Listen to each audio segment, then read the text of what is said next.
स्वामी प्रसाद मौर्य तमाम बार अपने इन्हीं विवादित बयानों की वजह से चर्चा में रहते हैं और कहीं ना कहीं पार्टी की किरकिरी भी कराते रहते हैं। हमारे साथ में इस समय सुभाषपा अध्यक्ष ओम प्रकाश राजभर जी है, उन्हीं से बातचीत करते हैं। लेकिन उससे पहले एक तस्वीर हम दिखाते हैं, बात क्योंकि रामचरितमानस की हो रही है और आप देख सकते हैं राजभर जी के बगल में ही एक राम दरबार हम लगा हुआ देख पा रहे हैं। समझा जा सकता है जो उनकी आस्था है वो भगवान राम में कितनी है। अब बातचीत का सिलसिला आगे बढ़ाते हैं, रामचरितमानस के उन चीजों पर आते जो स्वामी प्रसाद मौर्य के बयान है।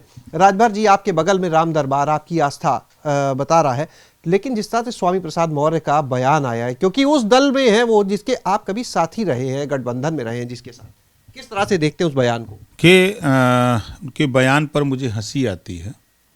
जब ये सत्ता में थे, बहुजन समाज पार्टी में थे, 4 बार सत्ता में थे, तब ये बात याद नहीं आई। फिर उसके बाद जब देखा इन्होंने कि अब बहुजन समाज पार्टी में राजनीतिक मलाई तो अब नहीं मिलने वाली है, तब फिर राम के दरबार में चले गए। 5 साल राम के दरबार में मलाई खाए, फिर मलाई खाने चले गए सपा के दरबार में।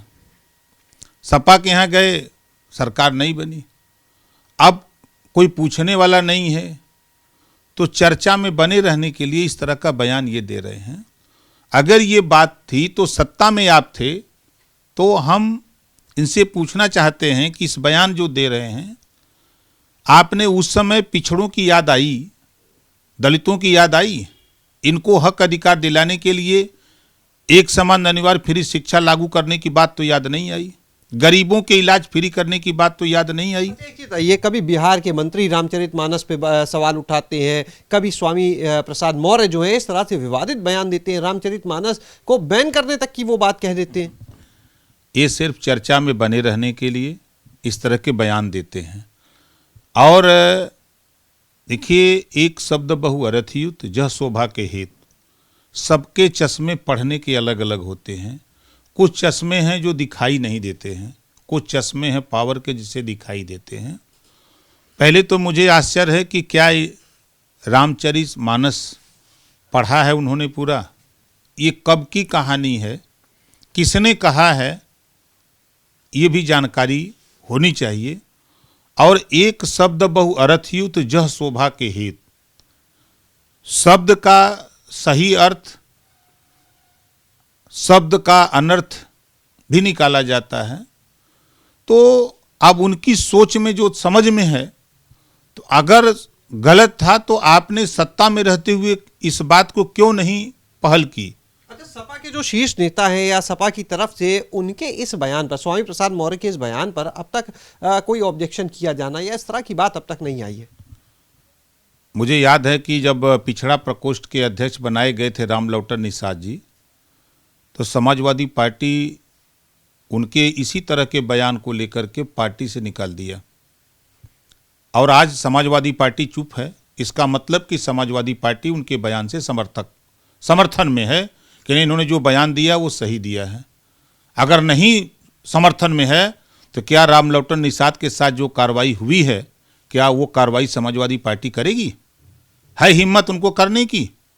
समाजवादी पार्टी का बुरा दिन है। विनाश काले विपरीत बुद्धि, जो भी बयान आ रहे हैं ये समाजवादी पार्टी को पतन की ओर ले जाने के लिए, गर्त में ले जाने के लिए ये बयान आ रहे हैं। तो पार्टी ऐसे नेताओं को साथ लेकर क्यों चल रही है? क्या मजबूरी है? क्या लगता है सपा की ऐसी कौन सी मजबूरी जो स्वामी प्रसाद मौर्य जैसे नेताओं को साथ लेकर चलना पड़ रहा है? देखिए, पार्टी ज्वाइन किया, टिकट दिया, तब भी चुनाव हारने के बाद उनको समझ जाना चाहिए कितनी बड़ी ताकत है। उसके बाद भी पार्टी के तमाम पुराने दिग्गज नेता जो पार्टी में खून पसीना एक करके पार्टी को आगे बढ़ाने में लगे रहते हैं, उनके साथ अन्याय हुआ, उनके साथ धोखा हुआ।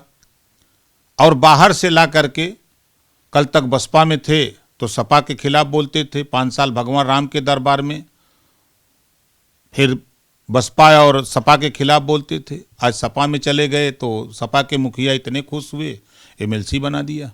एमएलसी बना इसी नाते दिया कि जाओ तुम जितना भी रामचरितमानस के खिलाफ बोलना है खूब बोलो। अच्छा, किस तरह की कार्रवाई आप चाहते हैं कि इस तरह के बयान देने वालों पर होनी चाहिए? देखिए, जिस तरह की कार्रवाई रामलौटन निषाद जी ने बयान दिया, तो समाजवादी पार्टी ने पल्ला झाड़ लिया कि ये मेरा बयान नहीं है और उनको पार्टी से ही निकाल दिया। इस तरह का बयान देने वाले लोग अगर पार्टी में हैं तो उनको पार्टी से बेदखल होना चाहिए। इस तरह साधु संतों में भी बहुत नाराजगी है, पूरे प्रदेश नहीं पूरे देश भर के साधु संत खूब नाराजगी जता रहे हैं इस बयान पर। समाजवादी पार्टी पतन की ओर जा रही है। ये जैसे नहीं है कि हनुमान जी गए लंका में आग लगा के चले आए ना, उसी समय लिख दिया गया कि अब लंका का नाश होना है ना, तो उसी तरह के ये बयान समाजवादी पार्टी को खत्म करने के लिए बयान है। लाखों करोड़ों लोगों की आस्था है, रामचरितमानस से जुटी हुई है। अच्छा, एक चीज पूछना चाहेंगे राजभर जी, ये बताएं, स्वामी प्रसाद मौर्य सपा में है, रामचरितमानस पर ऐसे बयान देते हैं।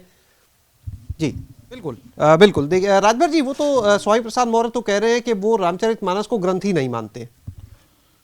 वो नहीं मानते तो किसको मानते? तो फिर नहीं मानते हैं तो फिर 5 साल रामचरितमानस और भगवान राम के दरबार में क्यों गए? 5 साल रसमलाई उन्होंने काटी ना। और तो मजे की बात आपको बता दें, अपनी बिटिया को अभी उसी दरबार में रखे हैं। उनकी बेटी भगवान राम के दरबार में सांसद है, तो पहले तो अपनी बिटिया को समझावे ना, देश को बयान दे करके विवाद ना खड़ा करें। पहले अपनी बिटिया को तो कहें नहीं नहीं तुम वहाँ ना रहो, आओ हमारे साथ, पहले वहाँ से उनको वापस करा लें, इस्तीफा दिलवा दें। यानी आप भारतीय जनता पार्टी को राम दरबार बोल रहे हैं इस समय? भाई हम इस नाते बोल रहे हैं कि जब वो बसपा में थे तो बसपा में मलाई काटे, उस समय उनको ये बात याद नहीं कि ये जो चौपाई है आपत्तिजनक है, ये ग्रंथ नहीं है, हम इसको ग्रंथ नहीं मानते। उस समय इन्होंने इस पर कार्रवाई, सत्ता में थे, इनको करना चाहिए, लिखा पढ़ी होनी चाहिए थी। फिर उसके बाद फिर उसी दरबार में चले गए, भाई राम के दरबार में, भारतीय जनता पार्टी मीन्स भगवान राम के नाम पर, तो भगवान राम के नाम पर ही वोट मांगे, भाषण घूम घूम हेलीकॉप्टर से दिए। हम भी उनके साथ देखे कि हेलीकॉप्टर में भाषण दे रहे थे। अच्छा, आप जब उनके साथ घूमते थे हेलीकॉप्टर में स्वामी प्रसाद जी के साथ, तो किस तरह के बयान होते थे रामचरितमानस को लेकर, भगवान राम को लेकर? स्वामी प्रसाद मौर्य के क्या याद आता आपको? समर्थन में थे, अगर समर्थन में नहीं होते तो मंत्री बनते, समर्थन में नहीं होते तो भारतीय जनता पार्टी उनको टिकट देती। शरणम गच्छामि जैसे बोलते हैं ना, बुद्धम शरणम गच्छामि, तो उस समय रामम शरणम गच्छामि थे। राम की शरण में गए और राम की शरण में जाकर के तब 5 साल उन्होंने रसमलाई काटा, और आज सत्ता से बाहर हैं। सत्ता से बाहर रह के चर्चा में बने रहने के लिए इस तरह के फिजूल बयान दिए जा रहे हैं। तो ये थे हमारे साथ में ओपी राजभर, जिन्होंने साफ शब्दों में कहा कि कभी 5 साल राम दरबार में रहे, मलाई काटी, और अब जब सपा में है तो वो जिस तरह के बयान दे रहे हैं उस पर समाजवादी पार्टी को कड़ी और सख्त कार्रवाई करनी चाहिए और स्वामी प्रसाद मौर्य को पार्टी से निकाल देना चाहिए। कैमरा सहयोगी हरिओम के साथ शैलेश अरोरा, एबीपी गंगा, लखनऊ।